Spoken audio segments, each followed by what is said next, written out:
Hi friends, welcome to my channel. I am Ramya. Birla Mandir और मोती डूंगरी के बाद हमारा नेक्स्ट डेस्टिनेशन था हवा महल। हवा महल आपको बिरला मंदिर से करीब 60-70 रुपये का ही ऑटो फेयर पड़ेगा। और ये है मेन सिटी के बीचों बीच, जयपुर मेन सिटी के बीच में है ये हवा महल। तो बहुत सारी मार्केट्स है चारों ओर, उसी के बीच से ये रास्ता है हवा महल को जाने का। थोड़े कंफ्यूज हो जाते हैं क्योंकि लगता है कि मार्केट के बीच में रास्ता पता ही नहीं लगता है। तो जो पहली बार जा रहा है, जिसको पता नहीं है, उनको आसपास से थोड़ा पूछ लेना चाहिए अगर नहीं पता चले तो जैसे ही हम अंदर एंटर करते हैं तो लगा कि अरे ये है हवा महल, ये तो कोई टूटी फूटी पुरानी बिल्डिंग लग रही है, यहाँ तो कुछ है ही नहीं है। तो फिर हम चलो और आगे जाते हैं ये देखने के लिए कि आगे क्या है। तो वहाँ पे एक छोटी सी मार्केट सी थी, मतलब कुछ सामान वगैरह बेच रहे थे लोग। तो यहाँ भी फिर से कन्फ्यूजन हो रहा था कि आखिर हवा महल है कहाँ। फिर चलते चलते हमें हवा महल की ओर का रास्ता मिल ही गया। साइन बोर्ड रखा था इसलिए पता लग गया कि ये नहीं है हवा महल, वरना हम ये सोच रहे थे कि अच्छा ये है हवा महल। ये तो बिल्कुल भी वैसा नहीं है जैसा हम टीवी में देखते हैं या हम पिक्चर्स में देखते हैं। तो फिर ये अंदर को एक रास्ता जाता है, लेकिन अभी भी हवा महल नहीं आया। ये वो जगह है जहाँ पे हमें टिकट लेनी है। तो यहाँ भी एक छोटी सी मार्केट है। मोस्टली किसी भी जगह पे जाओ, यहाँ पे जयपुर में हर जगह एक छोटी छोटी मार्केट आपको मिलेगी जहाँ पे वहाँ की राजस्थानी टाइप चीज़ें बेचते हैं। तो ये वो काउंटर था जहाँ पे हमें टिकट मिल रहे थे। तो काफ़ी भीड़ भी थी, मैंने एक्सपेक्ट नहीं किया था कि इतने लोग होंगे वहाँ पे। और वैसे भी हम संडे को नहीं गए थे, बीच के एक दिन में ही गए थे, उसके बावजूद भी भीड़ थी। तो यहाँ पे था टिकट हमें सिर्फ 50 रुपया पड़ा। इंडियंस को 50 रुपये है और फॉरेनर्स को 100 रुपये तक पड़ता है। और मतलब कंपोजिट टिकट भी मिलता है यहाँ पे। अगर कई जगहों की एक साथ ट्रैवल करने हैं तो फिर मतलब थोड़े और ज़्यादा रेट में कंपोजिट टिकट भी मिलता है। तो आप वो बोर्ड देख लीजिएगा अगर कोई जाने वाला है तो यहाँ पे आता है हमारा हवा महल। यहाँ से उसकी स्टार्टिंग है, सामने एक फव्वारा है और यहाँ से बड़ा ही सुंदर नज़ारा है। वाकई हवा महल बहुत ज़्यादा खूबसूरत लगता है देखने में। इसमें जैसे दिख रहा है वैसा ही है, और अंदर आके एक अच्छा फील मिलता है हवा महल में। तो जैसे कि मैंने कहा, बहुत सारे लोग भी थे वहाँ पे। ये है उसका सबसे नीचे का ग्राउंड फ्लोर। तो सबसे पहले हम एंटर होते हैं जहाँ पे महाराजा सवाई प्रताप सिंह की एक प्रतिमा रखी हुई है। ये बहुत अच्छे पोएट भी थे, तो उनकी एक कविता भी उस जो अभी दिखाया मैंने बोर्ड सा, उसमें लिखी हुई है उनकी एक कविता।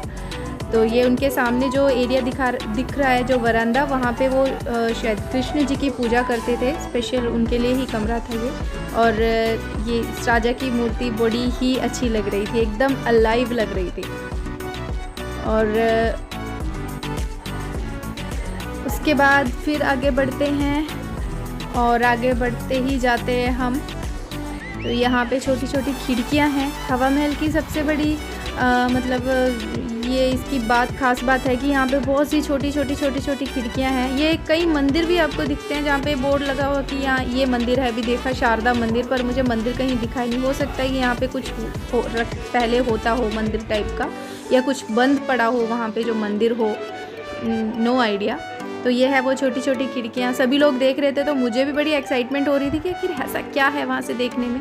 उस खिड़की में से देखो तो पूरी मार्केट दिखाई देती है, मतलब रोड दिखाई देता है। तो कई खिड़कियाँ हैं, शायद पुराने ज़माने में जैसे कुछ भी मतलब जो भी फंक्शंस वगैरह रोड पे होते थे, तो रानियों के लिए ये ज़्यादा सुविधा हो जाती थी कि इन खिड़कियों में से देखे बिना लोगों के सामने आए, वो इन खिड़कियों में से सब कुछ जो भी हो रहा है सब रोड पे या रास्ते पे वो देख सकते थे। तो शायद इसलिए ये खिड़कियाँ बनाई हुई थी।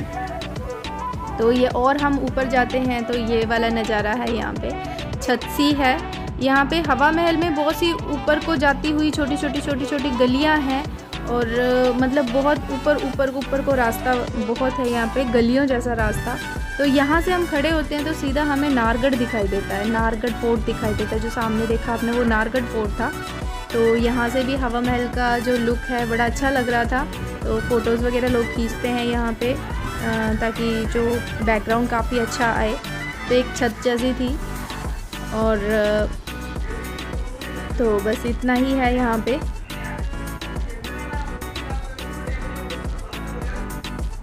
इसके बाद हमने थोड़ा सा और एक्सप्लोर करना चाहा।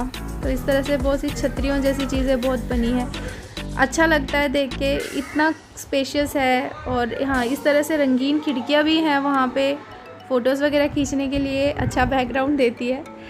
और ऐसी छतरियाँ बहुत सारी है वहाँ पे। और ऐसा लगता है कि कितनी खुली जगह पे वो महारानियाँ या रानियाँ रहती होंगी यहाँ पे। और मतलब कितने शान और शौकत से वो रहती थी। यहाँ पे शायद एक रानियाँ नहीं, कई रानियाँ रहती थी। और ऐसा भी सुनने में आया कि जो ऊपरी फ्लोर पे अलग, निचले फ्लोर पे अलग, इस तरह से अलग अलग रानियाँ रहती थी और किसी को भी एक से दूसरे के साथ मिलने की अनुमति नहीं होती थी। तो ये मैं सबसे ऊपरी भाग पे आई हूँ।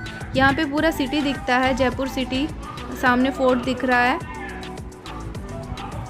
तो ये है यहाँ का सबसे ऊपर का नज़ारा। इसके अलावा और भी एक छतरी है इससे भी ऊपर, पर मैं उसके ऊपर गई नहीं, मुझे ज़रूरत नहीं लगी, यहीं तक काफ़ी था।